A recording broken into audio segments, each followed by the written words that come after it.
Hello and welcome to a new episode of SportsDay Rangers. I'm John Blake. And I'm still Evan Grant. We've reached the All-Star break. Not a ton has changed for the Rangers in the standings. Texas is 48-49, half a game ahead of the Angels in the AL West, but 8.5 games behind the Astros and trailing the Seattle Mariners as well. The Rangers have climbed to within 3.5 games of the Mariners for the third American League wildcard spot after a 5-5 West Coast road trip that wound up with their first trip to the brand new Dakin Park. So that's a new stadium you're going to have to get to, John. Yep. Like Dakin Donuts, right? No, it's Dunkin' Donuts. Yeah, Dakin Donuts, right, Dakin right. Park. It's a new stadium in Houston. Looks a lot like Globe Life Field. Or Enron Field. So today we'll assess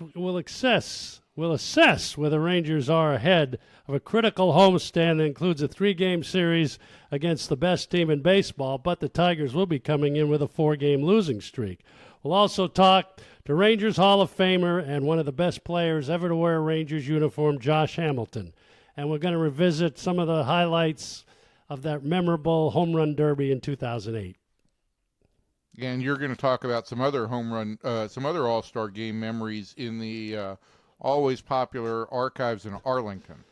If you are listening for the first time, let's get this out of the way because Josh Hamilton does not wait. I feel like we're burying the lead. We're talking to Josh Hamilton this week. But if you are listening for the first time, this is our weekly spinoff of the Dallas Morning News SportsDay Insider podcast. You can find it in the SportsDay Insider feed wherever you consume podcasts, and you can get 2 podcasts, 2 for the price of none. If you want to interact with the show, you can follow both of us on X. I'm Ranger Blake, and he's Evan_P_Grant. And you can reach out to the Dallas Morning News on any of the paper's social media channels. You know me. I'm always willing to respond on Twitter. John ignores people. Evan has a lot of constituents, but that'll be a story for another day. Bottom of the ninth, bases loaded. Here comes Jimmy Dale from Baker Brothers Plumbing, AC, and Electrical. Thanks, Chuck. When your home pitches curveballs, Baker Brothers knocks it out of the park. Home run, Baker Brothers. Incredible. As the official home service partner of your Texas Rangers, we're offering $300 off a tank or tankless water heater. Another winning call. Visit callbakernow.com or dial 214-342-1171 today. Baker Brothers. Great service. So we've reached the All-Star break. Rangers are 48-49, Evan. They went 5-5 on the trip, took 2 out of 3 in Houston. Where do you assess this team here at the All-Star break and 97 games into the season? Well, I think there's 2 ways to look at it, John. I mean, I kind of wrote this at the end of the first half that, you know, if you take the 30,000-foot view, 48-49 is not where this team expected to be. Third place or third place in the American League West and 5th place in the wild card standings, not where this team expected to be. This team expected to be contending for an AL West championship, and at the moment, that's not the case. But I'm also going to look at it from a little bit of a granular view, and that is that this team just finished a really arduous stretch of the schedule. They played the last 37 games leading up to the All-Star break. 25 of those were on the road, and as we know, this team has not played well on the road for much of the last 2 years. They went 19-18 in that 37-game stretch. They did go 5-5 on this 10-game road trip, and you and I both know how hard 10-game road trips are on teams, especially when you add that third city. Add an exponential factor when you add in that it was the third city was Houston, where they went down there. They've had a horrible time, and they went down there and they won a series. So I feel like this first half has been perplexing, confounding, frustrating. You can use any word you want to use, really. But at the same point in time, I think you have to look at this last 6-week stretch and say it's been at least a little bit encouraging. What do you look at like in July now? If you look at the games in July, the Rangers are tied for first in the majors in runs. Now, I know that's a little bit misleading because of a couple of games, but they're hitting over 270 in that stretch, which is in the upper top 5 of the league. So offensively, I think you've seen some positive things. And the lineup, and they're not doing it with the long ball necessarily. They've been doing it more, being able to move the line along and playing a little better fundamental baseball offensively. I know before Saturday's game in Houston, they were hitting .379 with 2 outs and runners in scoring position, which is a situation that had absolutely befuddled them all the first half. They had a really rough game on Saturday night, 19 strikeouts, no walks, 2 for 17 and runners in scoring position, and still went to the bottom of the 11th with a chance to win that game. Had they won that game, would have been the second time in history a team won a 19 strikeout game with no walk. So they were fighting the odds there. What I did like was they were down in the 8th inning in that game, and they came back to tie it. What I did like also is they came back on Sunday, and they got back to their more productive and efficient ways. They scored in the first inning with a big the second inning with a big 2-out hit with a runner in scoring position.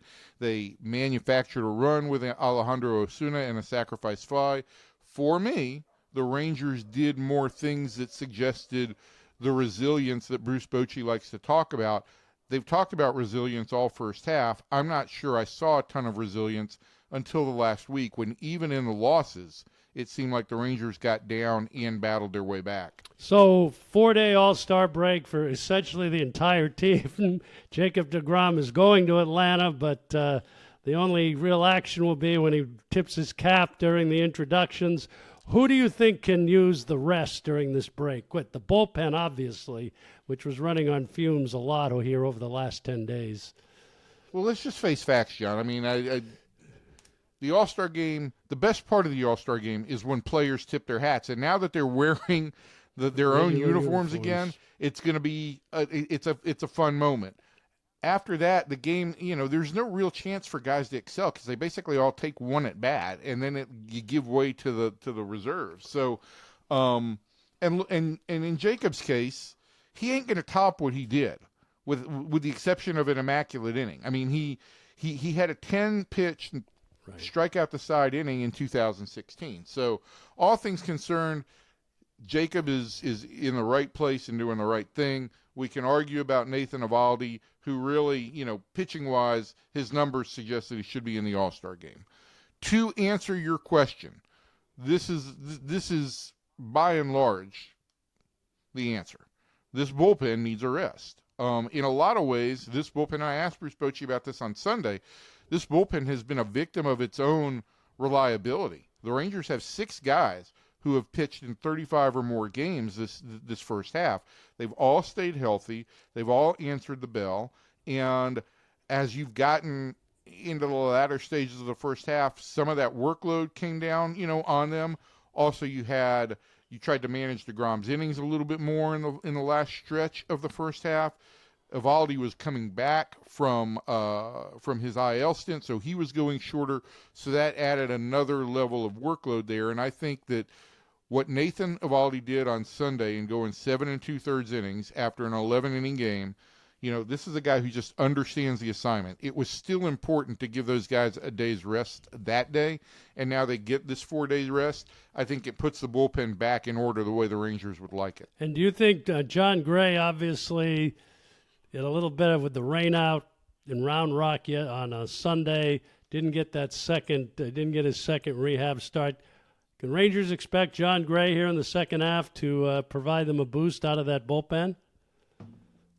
I think, look, they're still going to – what makes sense is to bring him – to prepare him as a starter, and that means getting him up to 5 innings, okay? But I still think that as things stand right now, the likelihood is that John Gray is going to come back and help this bullpen as a multi-inning guy, maybe a 2-inning guy, maybe in some cases a 3-inning guy. But the first thing you've got to do is you got to build him up to more than an inning or two. And that's what the Rangers are going to do the next 10 days.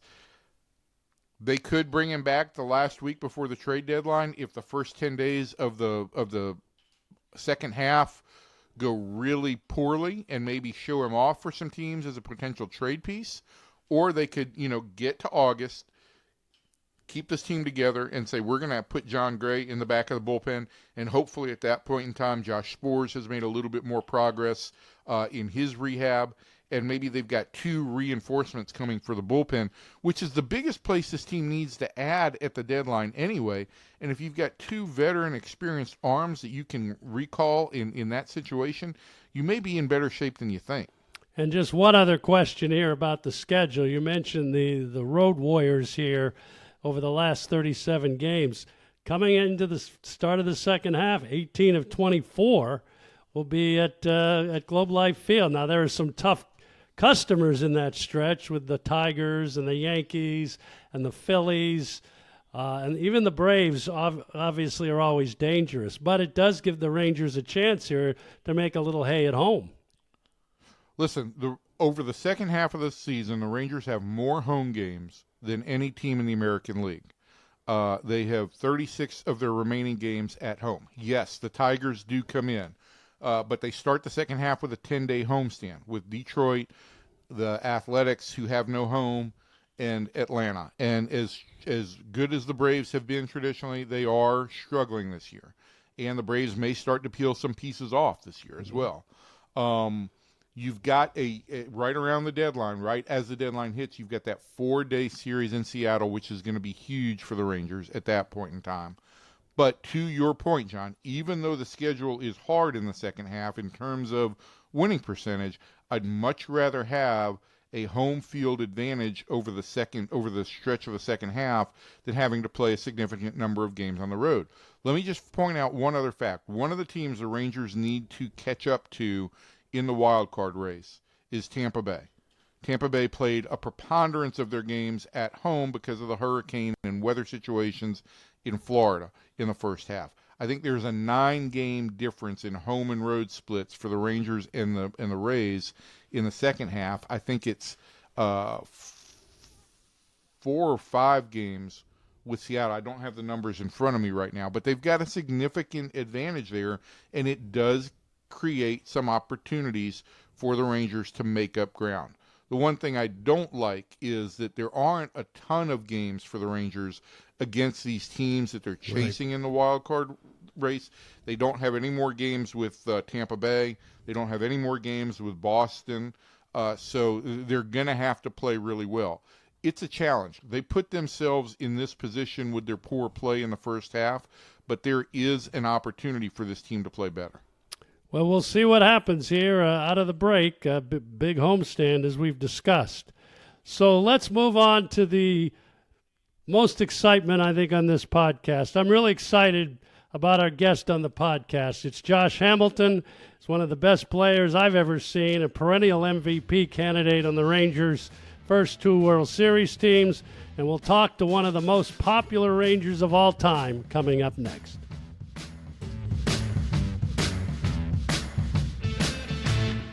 Our guest on this week's Sports Day Rangers played 9 seasons in the major leagues with the Reds, most notably the Rangers from 2008 to 2012, and again in 2015, and with the Angels in 2013 and 14.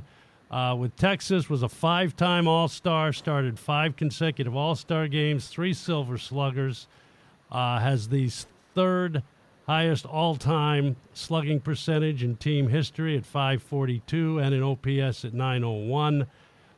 Led the American League in RBIs and total bases in 2008 and was the 2010 American League MVP with a .359 average, still a club record, and was the ALCS MVP that year when the Rangers defeated the Yankees. And we'll get into this, the 16th player with 4 home runs in a game in 2012 at Baltimore. He is a 2019 Texas Rangers Hall of Fame inductee, and we're very happy to have Josh Hamilton. Josh, thanks for joining us. So just to start out, you're in Georgia right now. You've spent the summer kind of going around as kind of the softball dad. So how's that going? It's going good. It is busy. But it's a lot of fun. It's been fun to see the process of my daughter trying to figure out the game and put the work in to get better and to be able to help her with that, and to see her grow through the process, and to get to know the girls on the team and kind of help them a little bit here and there, and then I'd sit back and just watch the games. And I tell you what, I get more nervous watching her play than I ever did playing myself. Promise you that. So, all right. So Michaela is 16, right? And she's playing Yes. for a club out of the Houston area? No, she's in a club right out of Keller, American Freedom. Okay. And what position does she play, Josh? She's outfield in select ball. During school ball, they put her wherever they need her. Like last year, she played shortstop. She'd never played shortstop before. She pitched a little bit, which she does not like pitching. And she was so happy when select ball came around, she could get back to the outfield. Has she got a nice, sweet left-handed swing like her papa? No, she's a righty. But I tell you what, she can hit. We're working on the power part of the game. She still hasn't hit a homer yet. But we got a bet. If she hits a homer, she gets a little puppy. But she hits line drives up the middle, other way in the gap, and she can run a little bit.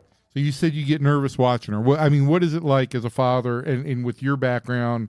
What is it like to be at the game and there are still obviously people who are going to recognize you and come up to you to just try and watch your daughter play softball? Yeah, they're pretty. People, maybe once or twice in the past 4 years during the game, they'll bug me. But for the most part, people respect the fact that I'm there watching the game. They'll wait till after the game's over or, catch me right before. So the funnest part is some of the umpires. I cut up with them and then they figure out who I am. And then they're like, "Can I get a picture after the game?" I'm like, "Well, it depends on how good a game you call." But it's been a lot of fun. That's good. That's good. Listen, I want to get into this interview, but it's been I can't believe I'm saying this. It's been 10 years since you played for the Rangers. Mm-hmm. And I think that your legend is going to live on forever here. And I think the one thing that fans want to know is, how are you doing? How's life going? How's everything going? You're obviously a very proud father at this point in time. How would you say life is going at this point? Right now, the family's in a good spot as far as on my end, and we're enjoying school. The girls are doing great in school, and they go to Grapevine Faith, and they're enjoying their friends, enjoying their teachers, enjoying that life, and then they're playing sports. And my youngest one wants to be a equine vet one day, so she's got aspirations, and it's good to see there's each kid is different, and trying to pour into each one of them's lives and to help manage that relationship of putting your best into whatever it is you do. Find a passion or find something to be passionate about. It doesn't matter what it is, and we've supported them on that, so they're still trying to figure it out, and it's been a fun ride. It's been a hard ride at times, but been a blessing at the same time. You have never been nothing but honest, and it's good to see you just enjoying your family. That's a great next chapter. I know John's got a bunch of questions. We'll get back to baseball in a second, but go ahead, John. Well, I was just going to say, we were hoping you could come back for the Hall of Fame for Elvis a couple of weeks ago, but you were out of town on softball. Yeah. And you did come back for the All-Star game last year to do a few things over in Ballpark Village. But you said you'd never been in the ballpark, but I think we're trying to get you up there in August to kind of honor you a little bit. This is the 15th anniversary of the 2010 team, and we're trying to, we've done some things, and Elvis's Hall of Fame ceremony, obviously, we had a lot of guys back for that, but that should be pretty cool. And we're hoping that you'll be able to get back a little bit more associated with the club. Yeah, it's one of those things where I would love to do that. But you know me, it's one of those things that'll hopefully be there as the girls work through their high school and graduate and move on. But it's one of those things where when you're playing the game, you miss so much that when you have the opportunity, when you're done, and the girls or any kids are still active and pursuing their own dreams, you want to be a part of them as much as you can. So. I would definitely love to get back around the ballpark and see the guys and talk to the new guys and encourage them. I look forward to that at some point. Will you take a few swings when you get in that new park? I don't know, man. I don't know. I guess I can tell this, but I went up to when we were in Colorado. Shane Kelly, who was with me for quite a while. He reached out to me and said Clint Hurdle's trying to get a hold of me, and wanted to know if I was going to come to Colorado at all this summer. And so I didn't ever talk to Clint before I went, but the place I rented was a town home, I guess, had a basement and then had a rooftop you could walk up on. And I'll be daggone, when I walked on the rooftop, I was looking right at Rocky Stadium. And so I called Clint and I was like, Clint, I said, I said, where you at, this and that. And he said, when are you coming to Colorado? I said, I just landed and just got to the house here a few minutes ago. He said, I want you to come talk to the guys, if you will. I said, all right, I'll do that. So I went to the park one day. The girls had a day off while they were there. And I went and I kind of, just dressed out and, hung out early batting practice and in the cage with the guys. And then I went and was fortunate enough to share some things with them in their hitters meeting. It's about the game, about struggles, and about just how to move forward together as a team. And it was a whole lot of fun. I don't watch baseball since I've been out. I haven't watched baseball, but because the more I watch it, the more I want to be around it. And so I was like a little kid in the candy store, back in the batting cage. And I may have, I wasn't supposed to, because I had knee surgery, in November, a big one, and I'm still doing rehab with that. But I had a scope done in my left one 10 days before I was there. I may have jumped in the cage and hit a few off the tee and rolled over on the first one. That was the only one I rolled over on. I think that would be, I think if you came and took a BP session, that might be a ticket selling opportunity. I think a lot of people would like to see that. And speaking of BP, I think that, look, we're having you on at this point in time for a specific reason. We're right up against the All-Star break. And I thought John should have just introduced you as like the guy who authored more incredible moments in Rangers history than anybody who has ever come before. I want to talk to you about the 2008 Home Run Derby, because it was just such an incredible moment. I think the greatest moment in Home Run Derby. And I just watched the video again of the whole performance. What do you remember? Like, what sticks out for you about that night in Yankee Stadium? I think exactly the word you just used. It was a performance, and it was something, in batting practice, from the time you're in high school to being drafted to, going to the big leagues and making it, batting practice, I've always loved to kind of awe people, I guess you could say, or, just, not really focus on it, but when you're in the cage and you leave the cage from your round, like listen to people talk, you don't go up to them when they're talking, but they're talking and you can hear them chatting about what just happened. You like to leave them oohing and awing a little bit. Yeah, and so, you never, it wasn't until I got to the big leagues of Cincinnati that I saw a former player, and I can't remember who it was, but he was like, yeah, I used to come out in the minor leagues when you were playing early on and watch you take batting practice. He said, and then the second day, the whole team was out there because I said, have you guys seen this? And so, just to have guys come out and, kind of have that just, experience of, me doing what I was doing, but I didn't realize I was doing what I was doing. I was just being me, was pretty fun. So being able to be on that stage, and how important a moment that was, because, I'd had the dream that I was in a home run derby, and it was Yankee Stadium, and I was talking to a woman afterwards, and I didn't see how I did, but being able to share the Lord with, with thousands of people there and millions of people at home was the main key. And it never was about winning, because he didn't show me that I'd won or lost or how many I hit, but it was about putting on a show and kind of getting everybody's attention so I could share. And so just that whole process of, I think it was the first one in Yankee Stadium, first home run derby, like official home run derby. Yes, yeah, it's true. Yep. And then it was the last year of Yankee Stadium. Yep. I don't know if you guys noticed this, but when I'm hitting, they had a countdown on the clock on the days left out there, and it said 32 days left. Your number? Games. Yep. And so I'm like, oh man, this is all kind of setting up. It couldn't be more perfect than this. But just after hitting that first one, and then Ken's saying, "Hey, hit the back wall at some point." And then the second swing, I hit the back wall, and he comes running up, all happy and giddy, and we hug, and I do a little hat tip to the crowd back there. I wasn't doing it to the crowd.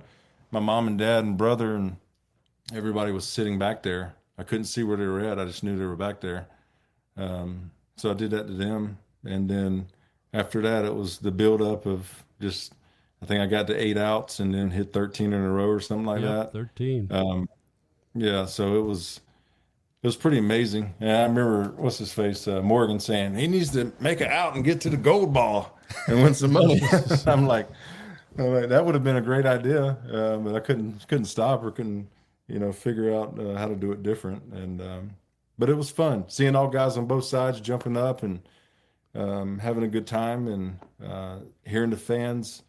In Yankee Stadium, we were there like a week or 10 days before, and the outfield's, chanting crackhead, in unison. And then we go, and then it's, they're chanting Hamilton, and then exploding, and they're like, oh, I hit another one. And then when we played there later in the year, a fan tried to start that crackhead chant, and the fans booed him. Oh, wow. So it was pretty dramatic swing from chanting that to Hamilton to. Oh, you won them over. There's no doubt. And I mean, the thing that stuck out for me on the video watching it again is just the number of times like you step back. Obviously, in the middle of hitting 28 home runs, it's exhausting. Yeah. But you step back a couple times, and it is like you just did appreciate the moment. Like you could see your eyes are so expressive, and they've always been expressive, that you could just see that you were experiencing that moment. It was a special moment. It was, I don't know how many I would hit now in a new format, and I don't think guys can appreciate it as much as that other format, because you can take your time, you can take pitches, and you can really just enjoy the moment, and if we're in the format like now, you can't do that. I mean, you can call a timeout and catch your breath, but you can't step back and just really get the fans involved in it. Oh, you changed the Derby. You changed the Derby. They can't enjoy watching a ball fly because the next one's already gone. That's my biggest problem with it. But people don't remember, actually, and poor Justin Morneau won the Derby that year. Well, he beat you in the finals 5-3. Yeah. I talked to Morneau about that last year with the All-Star game in Arlington. I talked about it and how he felt like the bad guy. He knew he was going to win, and he felt like the bad guy at that point in time. Yeah. No, I think he was the guy who was supposed to be in that moment because he handled it with such dignity, and I mean, he just was humble about the whole thing. And I saw him at the hotel when we got back. We actually walked in together, and when we got in the elevator, I said he was holding the trophy, and he had like a little velvet type sack over it or whatever. I said, let me look at it, and he pulled it down, and I said, that's awesome, man. I said, congratulations again. He said, you too, man. He said that was an awesome show. Josh, you start with that moment, and I've said this to people. I don't know. You're among the greatest players I've ever watched. I don't know if I can categorize 1 through 5, but I do know this for a fact. You authored more incredible moments than any single player I watched. You had that knack for the ability to just, in the biggest moments, deliver these incredible performances.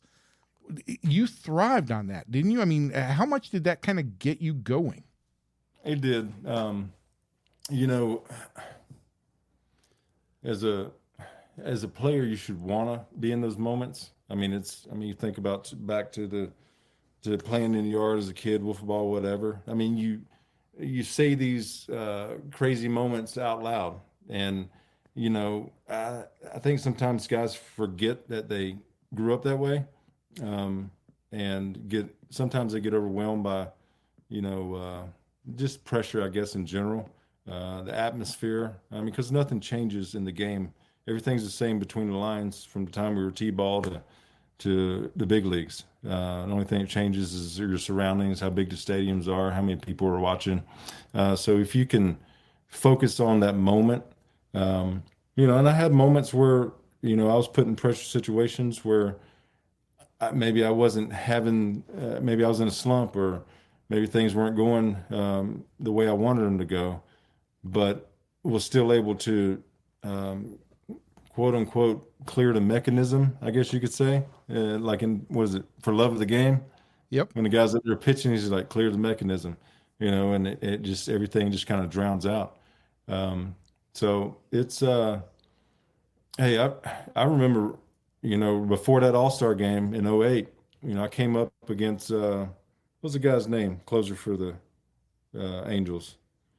And I hit the walk-off. Francisco Rodrigo. Yeah. Yeah, Rodrigo. Yeah. Right. K-Rod. Rodriguez. Yep.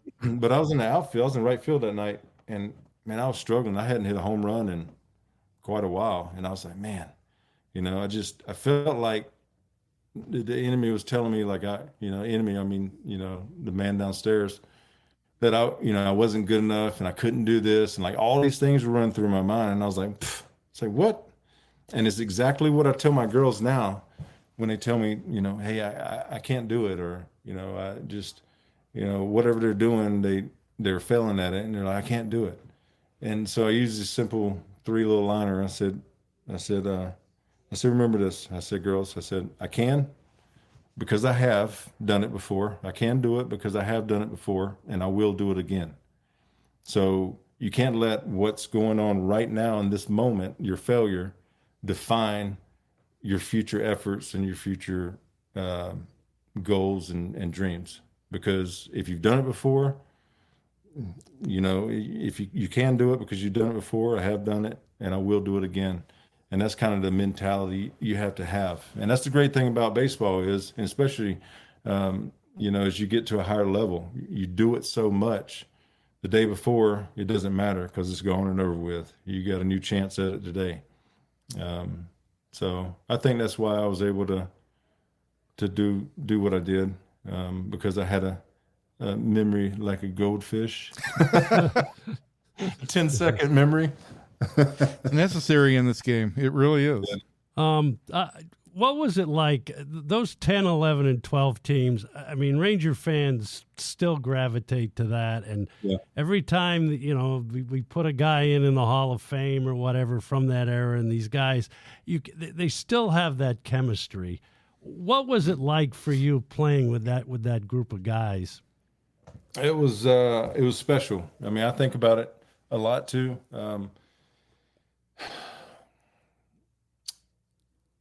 I mean, when you talk about sports teams, you can have all the talent in the world on a team, but if they don't buy into it together and they don't love each other and have each other's back, they're not going to succeed like they're capable of.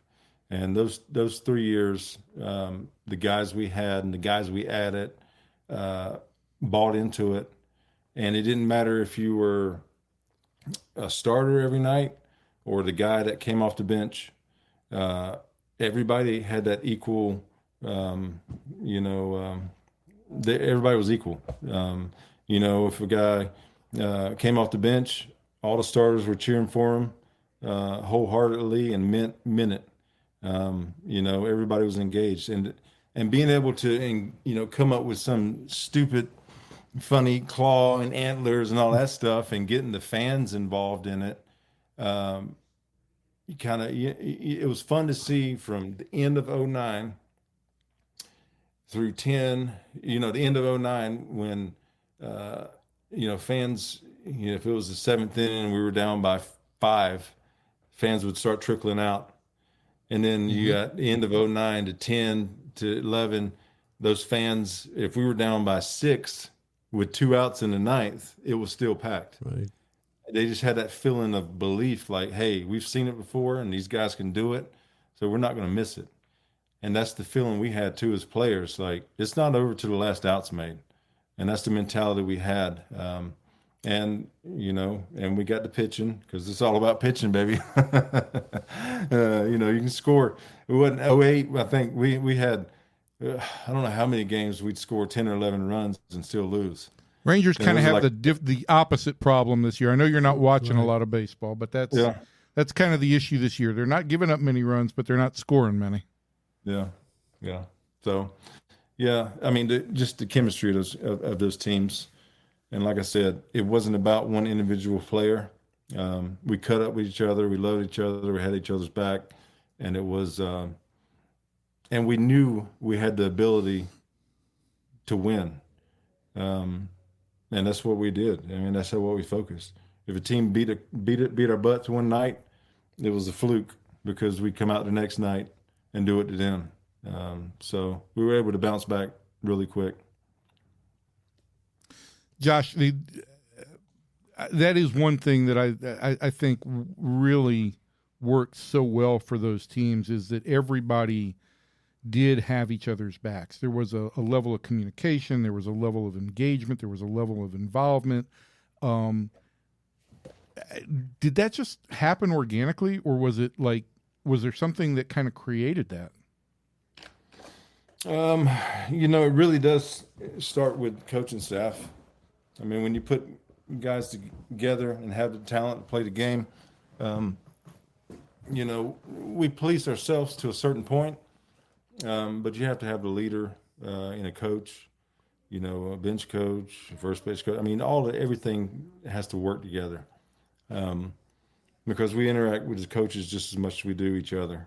And so if we feel like those guys have our back, it takes pressure off us as players to just be who we are and to put the work in and to want to put the work in. Because you want to play, you want to put the work in if you want to play for somebody. And Wash inspired that, I'm assuming. Do what? Wash inspired that.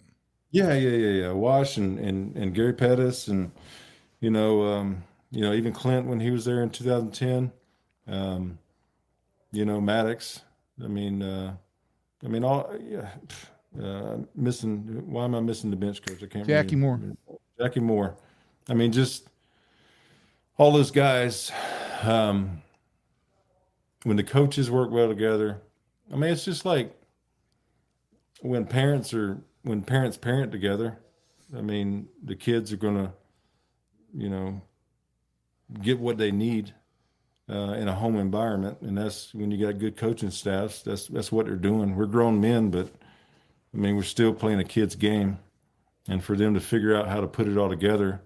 And run the lineups out there every night, and give guys days off when they need them, and still win ball games. And you had a special group of players too. It was an amazing group.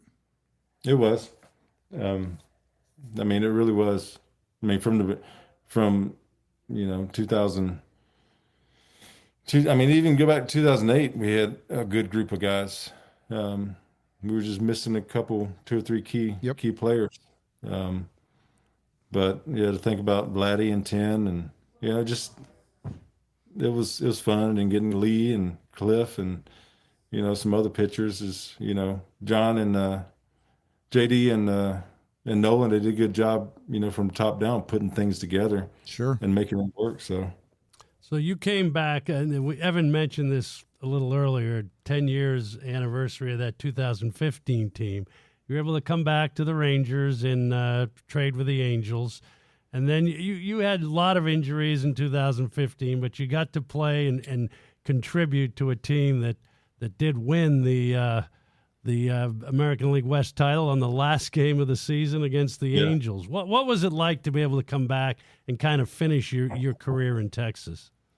It was fun and painful. I had a lot of injuries, John. If I could have only been injury-free and played 20 years, who knows what I'd done. Can't think that way, but yeah, getting back to Texas, I was very, very happy about being able to come back to Texas. Obviously, to a new core group of guys and stuff. Beltre was still there, and Prince was there,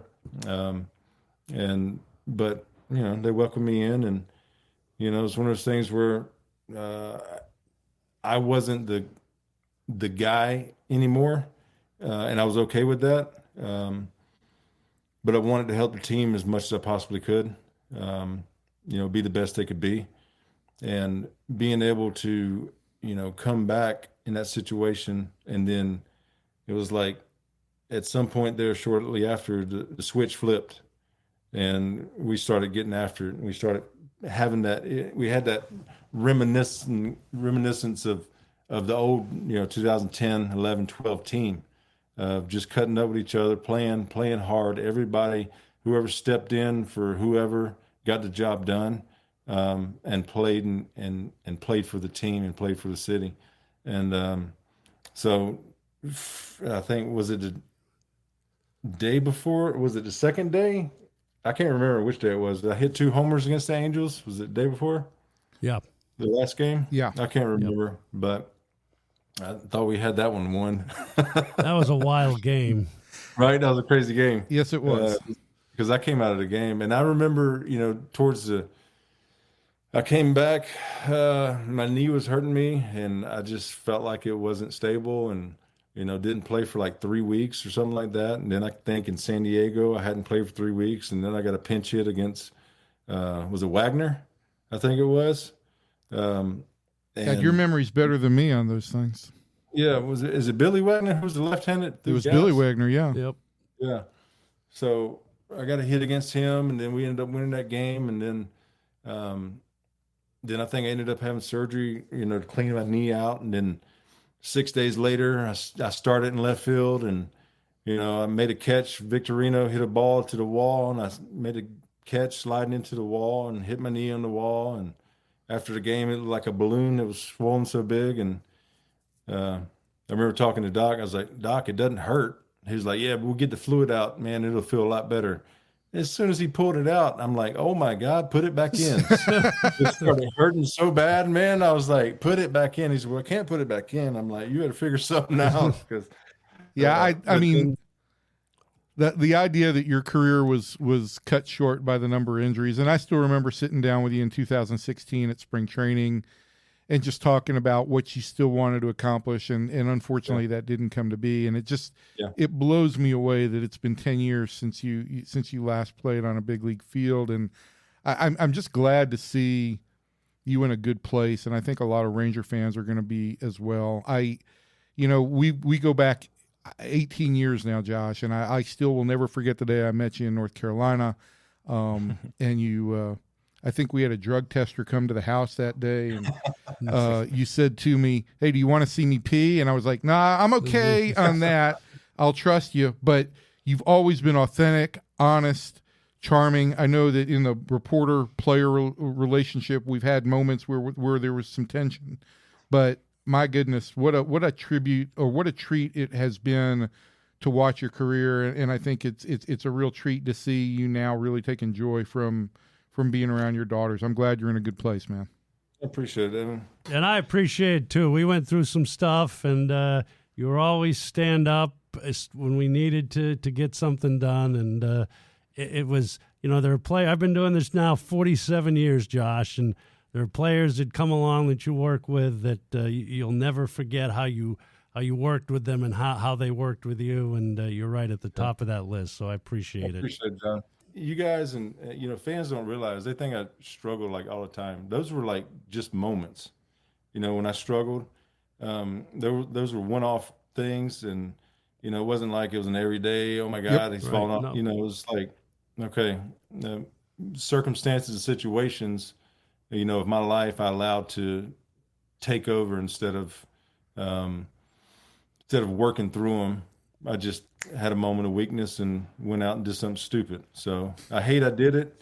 But, I also, like John said, always fessed up to what I did. And because it was something that needed to be said to help somebody else who was having a hard time at some point there. So both of you guys, it was fun. I picked with y'all sometimes, and y'all were good sports about it.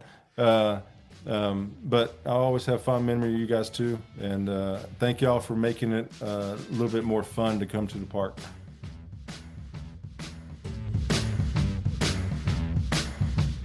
Well, Josh Hamilton, as usual, was candid and out there, and what a great interview, and it's good to see him doing so well there, Evan. It really is. I'm just happy that Josh is enjoying life. Well, let's tackle the archives in Arlington for this week, and since it is All-Star Week, and crack open the vault. Right, and thank God that it's not last year when we were hosting this. Let's look at some quick All-Star memories from the Rangers, and I'm just going to run through a few of these that meant something to me. The Rangers in their early days didn't have a lot of All-Stars. 1989 was really the first game. We had 2 starters that year, and Julio Franco and Ruben Sierra. Nolan Ryan was the winning pitcher, pitched 2 shutout innings and became the oldest winner ever. And then there were MVPs in 1990. Julio Franco won the MVP with a double in Chicago. And then we get to 2003, which was a game that I will always remember, and Major League Baseball brings it up time and time again whenever they see me. Hank Blaylock came up as a pinch hitter in the bottom of the 8th inning at I guess at that point, I don't know what it was called. Still Comiskey Field at that point. Right. Comiskey Park. Comiskey Park, the new Comiskey Park. Hit a 2-run homer off Eric Gagne, pinch hit homer in the bottom of the 8th to give the American League basically the game-winning home run. They'd been down in this game 5-0, and that was the year Gagne, I think, saved recorded 45 consecutive save opportunities. He was converted. He was amazing. So the MVP vote comes out, and Garrett Anderson, who was 3 for 4 in the game, and he hit a home run in the 6th inning or something that made it 5-1. American League came back after that, and he was named the MVP. Well, as the PR guy, I was on site. I was not real happy. And that was the first year that MLB.com was giving part of the vote to the fans. Well, they opened it up in the 6th inning. So Garrett Anderson was getting all those votes, and by the bottom of the 8th, the voting had pretty much been decided. So I was in the press box. I went down, stormed on the field, and saw Rich Levin and Pat Courtney. From Major League Baseball. From Major League, and they could see me coming. And it was...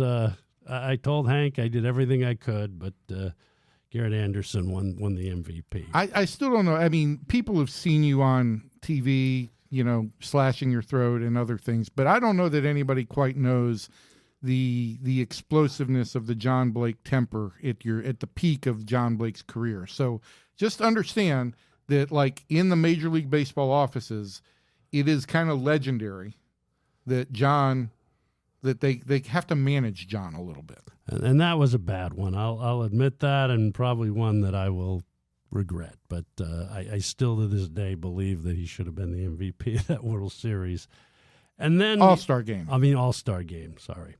And then, of course, 2006 at Pittsburgh, Alfonso Soriano wins the MVP at Houston, had a couple of hits and everything. It's a non-entity of the game. And then 2006 at Pittsburgh, Michael Young hits a 2-run triple, game-winning triple off Trevor Hoffman in the top of the 9th inning. And then what most people don't remember, like we talked earlier, 2 years later, he had the game-winning walk-off sacrifice fly in that 15-inning game at New York in 2008. And the thing I do remember about that game is the American League was out of pitching, and I was working for the Red Sox then, so Terry Francona was the manager. I was in the dugout, and J.D. Drew was going to pitch the 16th inning for the American League. We were out of pitching, and ironically, J.D. Drew was the MVP of the game. He hit a 2-run homer to tie it in the late innings, but and that was at the time there were no more ties, and you basically had to suck it up and get through it. And then the last ones I'll bring up here were 2011, 2012, when Ron Washington managed the All-Star team. Right. And we lost 5-1 in 2011, and then 8-0 in 2012. And the 2011 loss stung a little bit because it meant the National League had the home field advantage in the World Series. And as it turned out, that became a huge factor, obviously, when the Rangers went to St. Louis. Yeah, but surely you didn't have anything to do with constructing the American I roster. actually, at that time, I was still involved in that. Yes. What were you involved in, John? Well, I had to work with Wash. At that time, the manager was still doing the pitchers. Yes. And the reserves. I mean, we still had to fill out roster spots. Correct. On that team. So I was involved in helping fill out certain roster spots. I did not manage the game, no. But can we say that you cost the Rangers the 2011 I World wish Series? you wouldn't, but I do feel that we but I mean, I don't know what we could have done. Were you in the dugout in the World Series and telling Nelson Cruz No, to go out the no, right? I was not there. I was then behind the probably dugout. not. We probably won't blame it on you. But in 2012, and then we'll end it with this, Justin Verlander was the starting pitcher for and we thought we were in great shape. Right. Well, Verlander went out and gave up 5 runs in the first inning, and I remember Wash was not a happy man at that point. And we had 8 All-Stars that year. I mean, we were well represented in that game. But and then of course now they've changed the rules, and the manager has nothing to do with it. But back then, I still felt like I had a little part. Yeah, So, it's weird. The 2 All-Star games, the 2 Ranger All-Star appearances or 3 that I recall are Blaylock's home run, Michael's MVP performance in the triple, and then Michael's sacrifice fly to win the 08 games. Nothing else outside of Josh's All-Star, the home run derby performance, really sticks out for me. I will say this, there was that moment that you had, I think, 6 All-Stars on the field in 2023. Right. And Adolis and Randy Arozarena had kind of traded great moments and great catches in the first inning there. Those moments stick out, but yeah, none of those guys had any factor in the game, if you remember. Right. I mean, we didn't get a hit. I don't think we had a hit Right. among the 5 position players. But for me, that is the thing. The All-Star game has become it's always been an exhibition, but it has just become kind of a parade of, we're going to run a guy out. You can clap for a guy. He'll take an at bat or he'll pitch an inning, and that's it. Or we'll stick a microphone on him in the outfield. Right. I mean, that's what it's kind of turned And so the into, game has, too. and even to Josh's point, like the home run derby, he changed the home run derby. It changed because of him, and it hasn't changed for the better. To his point, watching guys continue to swing and not knowing where the flight of the ball is, it's hard to follow. Right. For me. Now, there's a different generation that really enjoys all of this. They like the instantaneous. But, home runs. I have lost some romanticism over the home run, over the All-Star game entirely. I will say this, that aside from the national anthem last year, I thought that the Rangers' performance and everything that went on here was a really nice show. Well, you couldn't blame the national anthem on us. Give us credit for the first pitch ceremony. So that's going to do it for this week. Thank you for joining us on Sports Day Rangers. Don't forget to check out more sports content from the Dallas Morning News, Sports Day's Insider. My podcast with columnist Kevin Sherrington appears in the same Sports Day Insider feed every week. And if you have any questions for us, and again, we didn't have much time this week, I think we're still going to try to do that. You can ask us on X. I'm at Ranger Blake. I think people are sending them in via snail mail. Right. And Evan is at Evan P. Grant with the 2 underscores. It's at Evan_P_Grant. Anyway, thanks to Josh Hamilton for joining us this week. It's a fantastic interview. Great to catch up with him. John and I will talk to y'all next week.